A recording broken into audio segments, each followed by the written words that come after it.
नमस्कार, आपण पाहत आहात बहुजन हिताय न्यूज, जनसामान्यांचा बुलंद आवाज।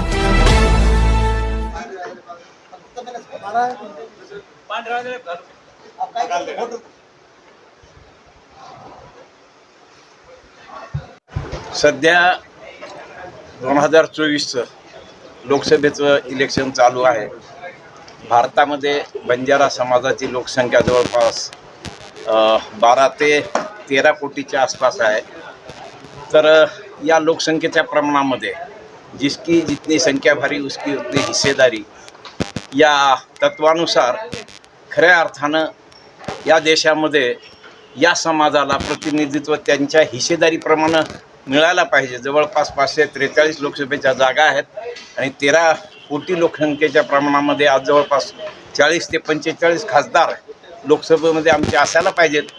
परंतु कर्नाटकमध्ये याच्या अगोदर उमेश जाधवच्या माध्यमातून एक खासदार होते कर्नाटकामधून, आता 2-3 लोकांना त्या दक्षिण भारतामध्ये तिकीट दिलेलं, पण महाराष्ट्रामधून एकही तिकीट कुठल्याही राष्ट्रीय पार्टीनं BJP असो, काँग्रेस असो, राष्ट्रवादी काँग्रेस असो, शिवसेना असो, कुणीही एकही तिकीट ज्या पार्ट्या त्या राज्यस्तरीय आणि राष्ट्रीय स्तरीय मान्यता प्राप्त ज्या नावाजलेल्या पार्ट्या आहेत त्यांनी कुणीही एकही तिकीट दिलेलं नाही। इतकं दुर्लक्षित या समाजाला ठेवलं गेलेलं आहे आणि म्हणून या समाजाला कुठल्याच गिनतीत धरलं जात नाही। आणि याचा हे आम्ही पांढरे वादळाच्या माध्यमातून सगळ्या संघटनेचे जे पदाधिकारी आहेत त्या एका झेंडाखाली, शेवालाल महाराजाच्या पांढरा झेंडा जो आहे त्या झेंड्याखाली एकत्र येऊन आम्ही असा आज निर्णय घेत आहोत की ज्यांनी आत्तापर्यंत या समाजाला डावललं, साधं तिकीटही देत नाहीत, त्या सर्व पार्ट्यांचा, राजकीय पार्ट्यांचा आम्ही निषेध करतो। सर्व राजकीय पार्ट्यांचा आम्ही आज जाहीर निषेध करत आहोत। तुमचा उमेदवार तुम्ही उभा करणार आहात का? आम्ही करणार आहोत। तर आम्ही जर उमेदवार केला तर मत डिव्हायडेशन होईल। या वेळेमध्ये उमेदवार सेपरेट उभं करून चालणार नाही मताची विभागणी टाळण्यासाठी। कारण जर आम्ही स्वतंत्र उमेदवार उभे केले तर सध्याची जी शासनकर्ती राज्य आहे, म्हणजे ज्यांची सत्ता आहे, त्यांच्या फायद्याचं होऊ शकतं। म्हणून आम्ही मजबुरीनं जी इंडिया आघाडी झालेली आहे नॅशनल लेवलवर, त्या आघाडीला हा समाज पाठिंबा देणार आहे। दिगंबर राठोड भारतीय बंजारा समाज कर्मचारी सेवा संस्थेचा संस्थापक आहे। मी पांढऱ्या वादळाचा मुख्य संयोजक या नात्याने महाराष्ट्रातून विविध संघटनेचे पदाधिकारी आणि प्रमुख पदाधिकाऱ्यांची औरंगाबाद इथे आज मीटिंग बोलावली। या मीटिंगच्या माध्यमातून आज आम्ही बघतोय की आमचा बंजारा समाज हा जवळजवळ महाराष्ट्रामध्ये 1.5 कोटीच्या आसपास आहे। मी महाराष्ट्रापुरतंच बोलेल। या 1.5 कोटीच्या आसपास असणारा हा बंजारा समाज यवतमाळमध्ये जवळजवळ 5.5 लाखाच्या आसपास मतदान बंजारा समाजाचं आहे आणि हिंगोलीमध्येही मतदान जवळजवळ 4.5 ते 5 लाखाच्या आसपास आहे। मागच्या वेळी वंचित बहुजन आघाडीच्या माध्यमातून तिथं मोहन राठोड यांना उमेदवारी देण्यात आली, त्यांनी 2 लाख मतदान घेतले। परंतु आज घडीला या राष्ट्रीय पक्षांनी आम्हाला अशी अपेक्षा होती की या 2 मतदारसंघामध्ये कोणते ना कोणते राष्ट्रीय पक्ष त्यांना तिथे बंजारा समाजाला उमेदवारी देतील, परंतु सगळ्या उमेदवारा डिक्लेअर झाल्या आणि एकाही बंजारा समाजाच्या उमेदवाराला कोणत्याही राष्ट्रीय पक्षाने उमेदवारी दिली नाही। त्या कारणाने आज आम्ही आज मीटिंग बोलवण्यात आली होती। या मीटिंगमध्ये आम्ही सर्वानुमते असा निर्णय घेतला की ज्या पक्षांनी बंजारा समाजाला उमेदवारी दिली नाही त्या पक्षांचा निषेध करण्यात येईल आणि आज दगडापेक्षा वीट मऊ म्हणून आम्ही इंडिया आघाडीबरोबर जायचं इथं ठरवलेलं आहे।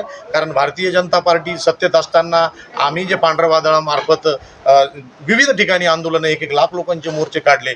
SITचा मुद्दा आमचा होता, परंतु SITचा मुद्दा पहिल्या दिवशी इथं अतुलजी सावेंनी मांडला आणि तोच मुद्दा पुन्हा भारतीय जनता पार्टीचे म्हणजे जे उपमुख्यमंत्री फडणवीस साहेब यांनी त्यांच्यावर प्रेशर आणून 3ऱ्या दिवशी हा मुद्दा पुन्हा खोडीत काढला। म्हणजे संविधानाचा अपमान इथं करण्यात आला। आमचे नॉन क्रिमिनलचा मुद्दा होता, पदोन्नतीचा मुद्दा होता, स्वतंत्र ग्रामपंचायतीचा मुद्दा होता। म्हणजे कुठं ना कुठं बंजारा समाजाला खोटे आश्वासन ही सरकार देते आणि ज्या आमच्या मागण्या आहेत त्या मान्य करत नाही। त्यासाठी आम्ही भारतीय जनता पार्टीच्या विरोधात इथला समाज नाही, तो इंडिया आघाडीबरोबर आहे असं आम्ही इथं ठराव घेण्यात आलो। म्हणजे पूर्ण राज्यभरात तुम्ही इंडिया आघाडीला पाठिंबा देणार? पूर्ण महाराष्ट्रभर आम्ही इथं इंडिया आघाडीला पांढऱ्या वादळाच्या मार्फत आम्ही इथं पाठिंबा देणार आहोत असं ठरलंय सर्वानुमते। प्रकाश आंबेडकरांनी पण वेगळी भूमिका घेतली, त्यांनी पण उमेदवारी जाहीर केली, तर त्याबद्दल काय सांगा? बघा, प्रकाश आंबेडकरांचा मी जवळजवळ 25 वर्षापासूनचा कार्यकर्ता आहे। मी मूळ आजही प्रकाश आंबेडकरांचाच कार्यकर्ता आहे, पण आज कुठंतरी आपल्याला आपण अशी भाषा बोलतोय की बा संविधान वाचवण्याचं आहे. प्रकाश आंबेडकर साहेबांशी माझी याच्यावर बरेचशा वेळेस बोलणं झालं आहे. हिंगोलीच्या कार्यक्रमा मेळाव्यामध्ये प्रकाश आंबेडकरांचं आणि माझं जवळजवळ अर्धा घंटा इतकूच झालं. त्या कार्यक्रमात बाळासाहेबांना सांगितलं, बाळासाहेब आपल्याला जर संविधान वाचवायचं असेल तर आज इंडिया आघाडीला समर्थन करावं लागेल, सपोर्ट करावा लागेल. बाळासाहेबांनी ही गोष्ट मान्य केली, पण आज माहिती नाही बाळासाहेबांनी हा निर्णय का घेतला. बाळासाहेब हे ओबीसीचे नेते आहेत, ओबीसीबरोबर आहे, बहुजनांचे नेते आहे. आजही त्यांना ओबीसींचंच भलं करायचं आहे. त्यांचे ध्येय धोरण संपूर्ण बरोबर आहेत, पण आज घडीला आपल्याला संविधान वाचवायचं आहे. जे बाबासाहेबांनी लिहिलं तेच बाळासाहेबांचं धोरण आहे. परंतु बाळासाहेबांनी हा निर्णय घेऊन मला वैयक्तिक असं वाटतं की त्यांनी ती चूक केलेली आहे.